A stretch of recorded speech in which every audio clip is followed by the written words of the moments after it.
Alright, so in this lesson, I want to go through everything you need to know about 808s and drill beats. And the first thing that we need to talk about is sound selection. So going back to what I said before when we were choosing the right counter snares and snares, it's like so important that you pick the right 808 to start with, just because it's going to save you so much time when it comes to the mixing stage, and it's just going to give you that authentic drill sound. I honestly can't stress enough how important it is to choose the right sounds to begin with. And this is the way I look at it for drill beats. So usually I'll pick something that's quite long and distorted. For modern dark UK drill beats, you can get a bit creative with the 808, so I like something like this. If you're listening in headphones or monitors, then you can actually hear the 808 panning between both sides. And for years, people were so against doing anything with the 808s other than keeping them down the middle. And I get it, because sometimes if you have sub frequencies that are panned to one side, it can mess up the mix a little bit, which I can go into in another lesson. But the way I designed this 808 in particular was I kept the sub information down the middle, and then the higher information, that's the stuff that's panning, so it's not really affecting the mix too much. Well, it's affecting it because it's panning, but it's not affecting it in a negative way. You could also use something like this. If you notice, all the 808s in here are quite distorted, they're quite long. I don't have any short bouncy 808s like I would use for trap beats. So this is one of my go-to ones for UK style. Same with this Wings one. If I want to get a bit crazy, I'll use one of these. You might have heard something like this in some crazy drill sounding beats where there's just slides everywhere. But then for my orchestral New York beats, I'll pick something that's a little bit longer and a bit more subby, so something like this. And I'll get into that once I start making one of those beats. So let's go with this one. I think this is going to fit the vibe today. So when you're dragging the 808, there's a couple things that you want to check. And the first thing is to make sure that it's tuned to C. So if you're pressing C on your keyboard or in the piano roll, it's actually playing the note C. Otherwise, that's an easy way to get your 808s out of key. I pre-tune all of mine to C, so you won't have to do it with this one. But if you're using a different kit, then just open it, right click here, click edit in audio editor, press Ctrl and A to highlight it. Or I don't even think you have to highlight it, but it's just a habit of mine. Click up here and then detect pitch regions. This one looks a little bit strange because it looks like this section here is a different note. If you see any 808s like that, you want to go for the longer section. So this is saying that it's C. It's already tuned to C.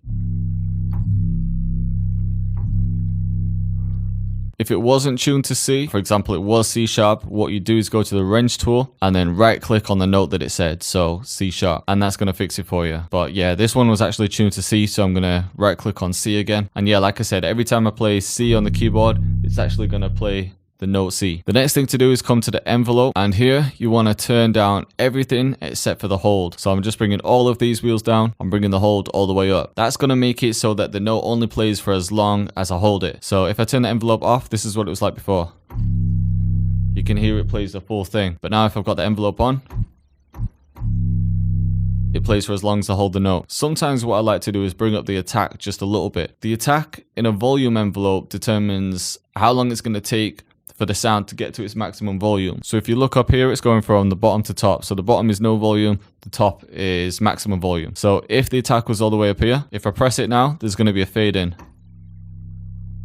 So that's a bit extreme. But what happens is if you bring up the attack just a little bit, that's going to save some room for the kick, and sometimes you can get a cleaner mix. The next thing I'll show you is something that you don't have to do if you've set the envelope, but sometimes it could be good to make it a habit just in case any notes overlap. And you can right click here and select cut itself. That just means that no notes are going to overlap. So if you've got one note playing and then it hits another, instead of both of them playing at the same time and causing it to sound muddy, the first one's going to stop and the second one's going to hit. Usually I'll set that for trap beats, but for drill beats, I like to have more control over how long the notes are, and that's why I use the envelope here. Okay, so now you've got your 808 set up, you're ready to go. The next thing that you're going to be focusing on is where to actually put the 808s, like which notes to select. And what I'm going to do so you can see everything a bit more clearly is I'm going to copy the chord progression that we use. So I'm just clicking in here, pressing Ctrl and C. I'm going to go to my drum pattern and I'm going to open a sampler. So a sampler is just going to let me put the MIDI file in it, but it's not going to play any sound. It's just so I can use the ghost notes and see what notes I actually use for the chord progression. So I'm going to press Ctrl and V. And if you remember, we pitched it down a semitone. So I'm just pressing Ctrl and A to highlight everything and then Shift and down.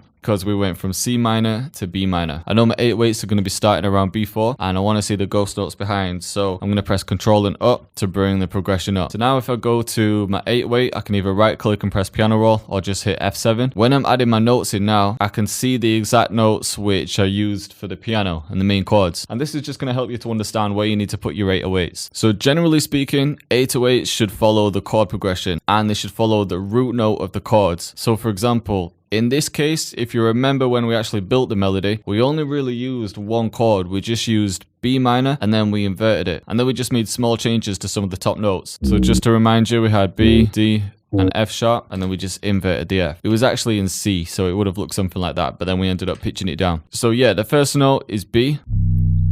And depending on what DAW you're using, the 808 should be tuned around the middle C. The middle C is C5, and then the closest B is just underneath it, B4. Because if I use B5, it's just a bit too high. Alright, so for actually laying down the pattern, there's no set rules to this. There's no like easy step that I can say to be like, okay, put your 808s here and it's going to work every time, because it's going to change for whatever beat you're making, whatever chord progression you're making. I'm just going to show you some of my go-to ways and some tricks that you can use. So what I usually like to do is have a note on the downbeat. So there's a chord playing right here and I want the root note to play in the bass straight away. And I've just made it this length because the snare is going to hit just after the 808. All right, let's put something in. So what I'm hearing in my head is two notes here and then one here.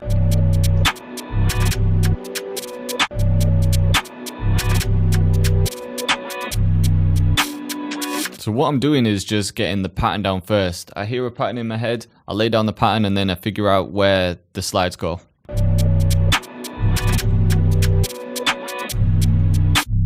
You don't always have to add an 808 at the beginning of each bar. So for example, this one.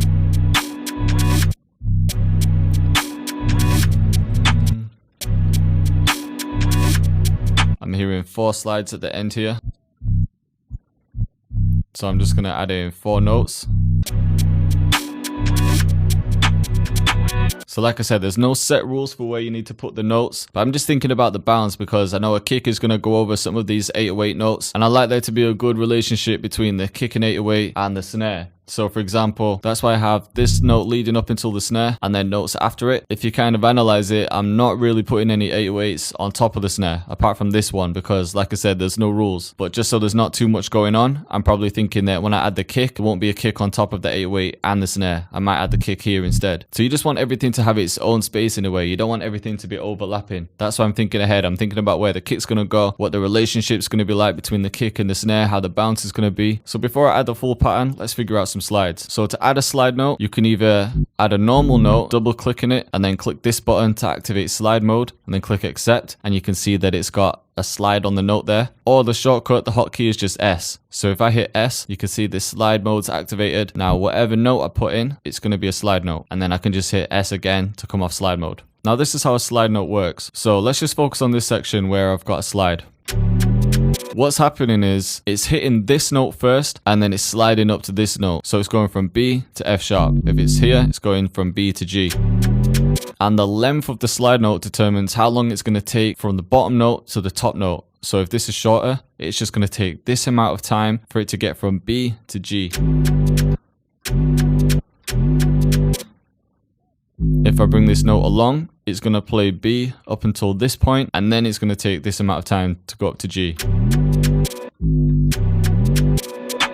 Simple as that. So to start off, I like to set the grid to quarter step, just so I've got a little bit more flexibility. And then when it comes to figuring out which notes I should be using for the slides, there's a few things that I like to do. So one thing is to use octaves. So an octave is, for example, going from B4 up until B5. So let's add one here just to see how it sounds.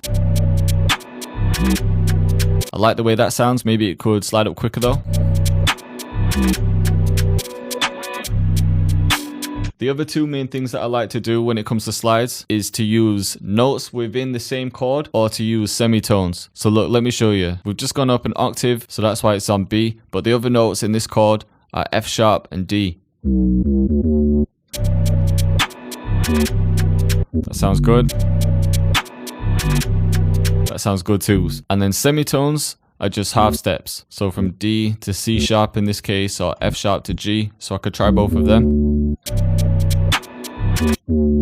So I could bring one here and one there. I like the way that sounds. I could drag this down here.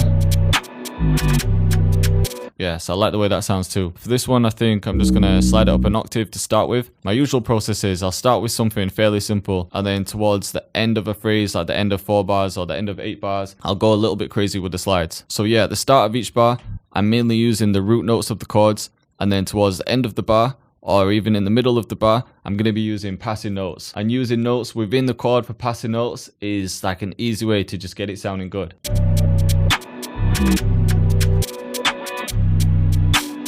So I want this to be a bit of a passing note. So let's try some notes in the chord. And if I want to create another slide the same length as this one, I'm just going to click on it and then click on one of these.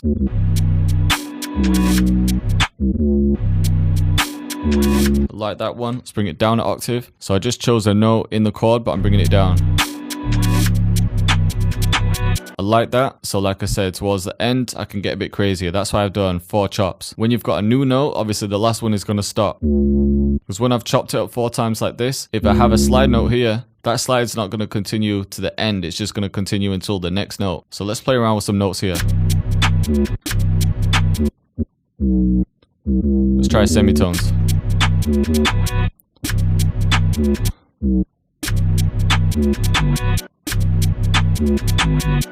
Maybe this can go here.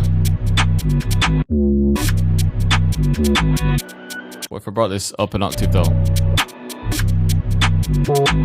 Could even try bringing these up an octave.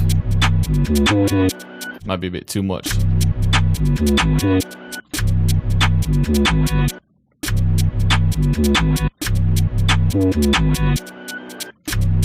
I like the way that sounds. And what you need to remember is the higher the notes are, the easier it's going to be to hear, because higher frequencies are just easier for the human ear to pick up. So what I like to do is bring down the velocity of some of the high notes, especially when it's going up this high. So I'm just holding Control, clicking and dragging over these, then holding Alt and using the mouse wheel just to scroll down. And you can see the velocity at the bottom changing.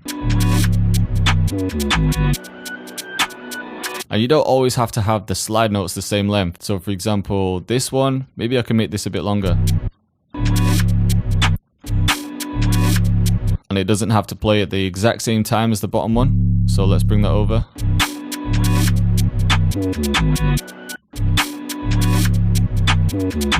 Alright, cool, let's continue.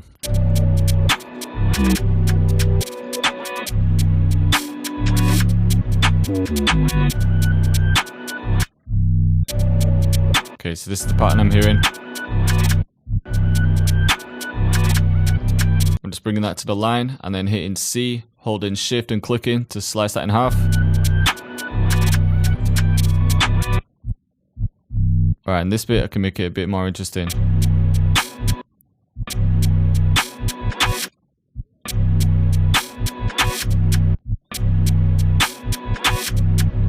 Like I said, I'll go crazier towards the end. Cool, so I've got the pattern down, let's figure out the slides.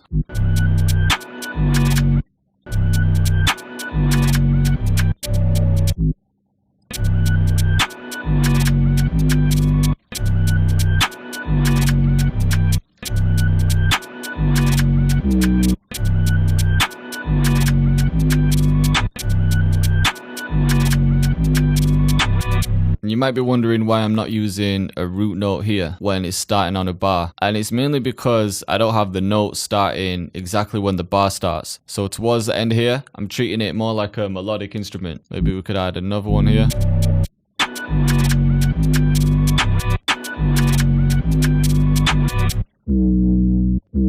Bring it up an octave to B. And then in this section, let's experiment a bit. So let's take a slide. We'll use one of the notes in the chords. And I'm going to have the slide at the end here on each one. This should create a bit of a wobble effect. That's one option. Or maybe we could try slide the first one down. You don't always have to slide the notes up.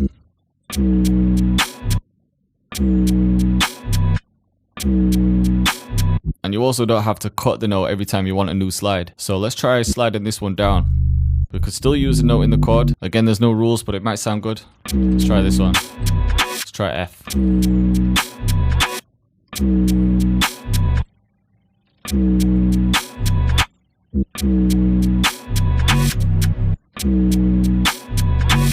Like the way that sounds. Alright, cool. So that's sounding good. And let's just figure out the slides for the last section.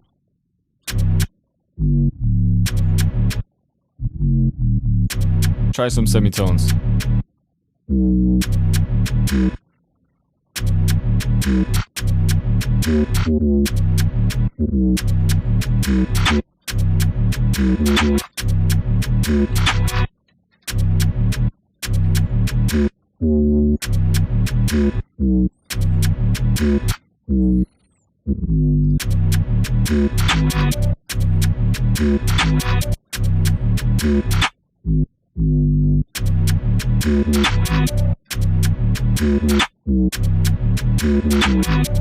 Like the way that sounds. Let's try another octave.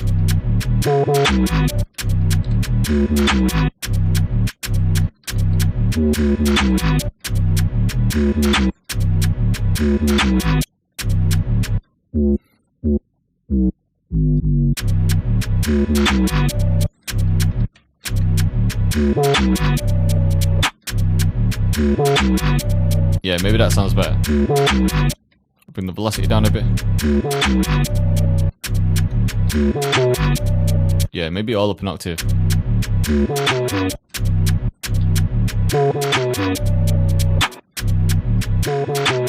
This one, let's bring it up an octave. Sometimes I like to bring the whole thing up an octave just because it's easier to hear the notes, so I might hear something that sounds off. It's like this, I don't really like that.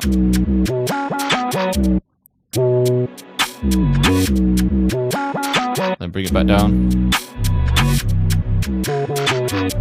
And then to make it interesting for the listener, what we could also do is pan some of these high notes. So if I go down to control, go on note pan, I'm just going to pan these last four. So I'm just going to go from left to right, then left to right. And I could even gradually fade it out. See, just sounds a little bit more interesting. So I've got this pattern now. What I like to do to add variation is copy this again. So it's quite a long pattern, but I feel like 808s are one of the most important things in a drill beat. So I like to add enough variation with it.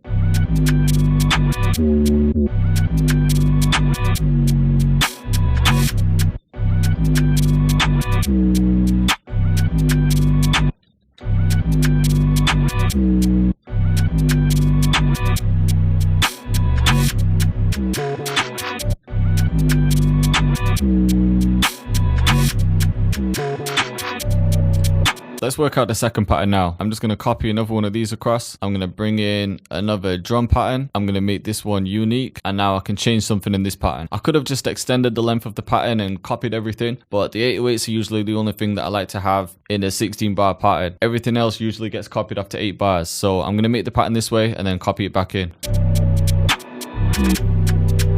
So one pattern can play like this. And now we just need to think of a different one for this one. Alright, cool. What I'm thinking is, just so I can show you guys some techniques, let's have this note slide into itself. So I'm going to highlight it, press shift and click to copy it, bring it down an octave. I'm going to make this one a slide note, and I'm going to turn the velocity of the normal note all the way down. And then I'm going to bring it back up an octave. What it's going to do now is kind of reverse itself. So it's going to slide into itself.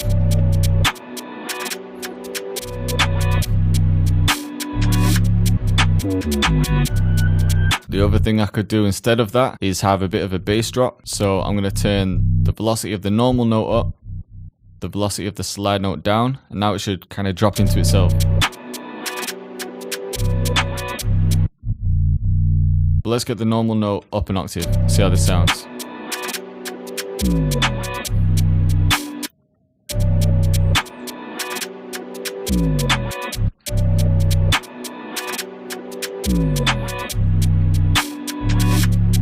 This one, maybe we could take a slide out.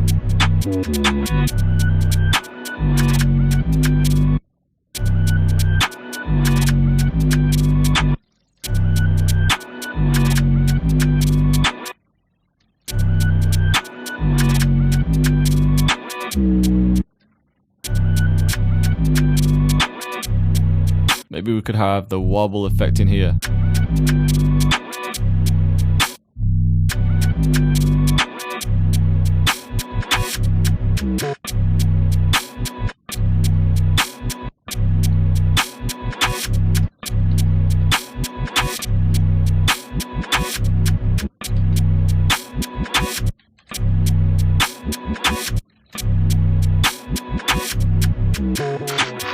yeah, I like the way the wobble sounds. I just need to switch up this last part.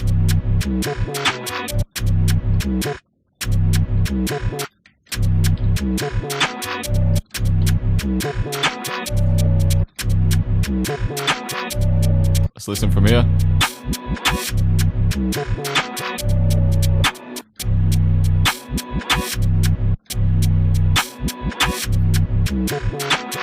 Yeah, I think that's sounding hard. And let's just try something in this section. I'm just trying to show you guys as many tricks as possible whilst making sure that it sounds right for the beat. Instead of having a slide here, maybe we could just bring a normal note up and then chop it. So Alt and U like we did with the counter snare.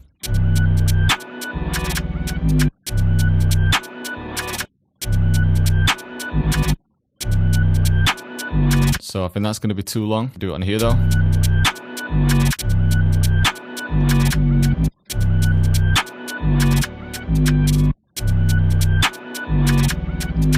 And then slide the velocity up.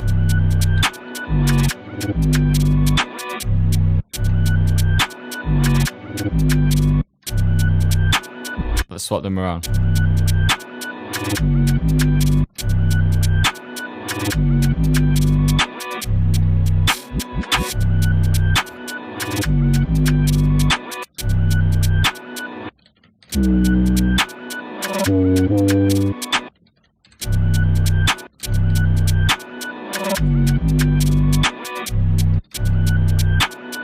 Let's go to panning, and I'm just going to right click from the bottom, bring it up to the top.